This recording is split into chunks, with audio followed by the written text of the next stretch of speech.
शिवाजी महाराजांचे फोटो काढून टाकले सगळे।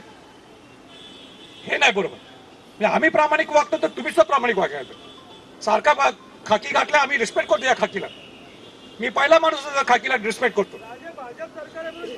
नाही थांबा, मध्ये बोलू नका।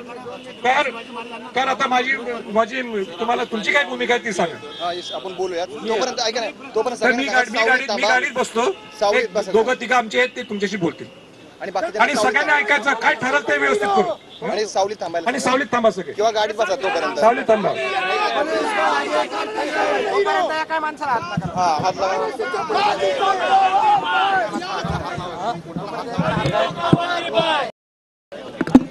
अरे हुकुमशाही सरकारचं करायचं काय? आता पोलिसांनी सुद्धा कोणाला हात लावायचा नाही आणि आपण सुद्धा काय शांत बसा, शांत बसा। आपल्याला शेवटी कशासाठी आलो आपण की आपण स्मारक पाहिलं। सर्वांनी शांततेत राहायचं। अरबी समुद्रातल्या शिवस्मारकाचं काय झालं असा सवाल संभाजीराजे यांनी या ठिकाणी उपस्थित केलेला आहे। आणि 2016 मध्ये जलपूजन झालं, मात्र आतापर्यंत काहीही काम का झालं नाही असा सवाल त्यांच्याकडून उपस्थित करण्यात आलेला आहे। स्मारकाचं काम कुठपर्यंत झालं ते आम्हाला पाहायचंय आणि त्यासाठीच आम्ही सर्व परवानग्या मागितलेल्या होत्या, मात्र परवानगी आम्हाला मिळालेली नाही असं त्यांनी या ठिकाणी सांगितलेलं आहे।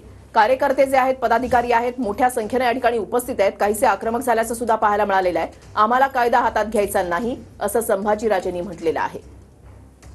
शिवरायांच्या नावानं खोटं आता चालणार नाही। अरबी समुद्रातील स्मारकाचं काय झालं असा सवाल संभाजीराजेंनी उपस्थित केलेला आहे। 350व्या शिवराज्याभिषेकाच्या निमित्तानं 450 कोटी जे आहे ते सरकारनं जाहीर केलेले होते गडकोट किल्ल्यांसाठी, मात्र त्याचं काय झालं?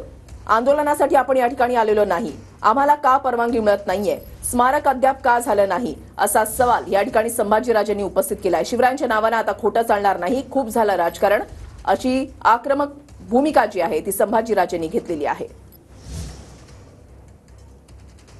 थोड्याच वेळात जलपूजन झालेल्या ठिकाणाची पाहणी जी आहे ती संभाजीराजे करणार आहेत आणि आपण ही पाहणी करणारच या आपल्या भूमिकेवर ते ठाम असल्याचं सातत्यानं सांगतायत। गेटवे ऑफ इंडिया परिसरामध्ये संभाजीराजे पोहोचलेले आहेत। सकाळीच ते पुण्यावरून निघाले।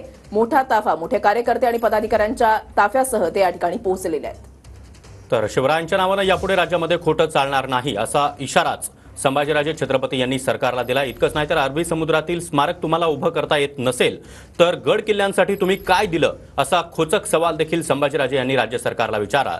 तर अरबी समुद्रातील शिवस्मारकाचं काय झालं? शिवरायांच्या नावाने आतापर्यंत सर्वच राज्य सरकार खोटं बोलत आले, पण यापुढे शिवरायांच्या नावानं खोटं बोलणं आम्ही खपवून घेणार नाही अशी तंबीच संभाजीराजे छत्रपती यांनी सरकारला दिली आहे।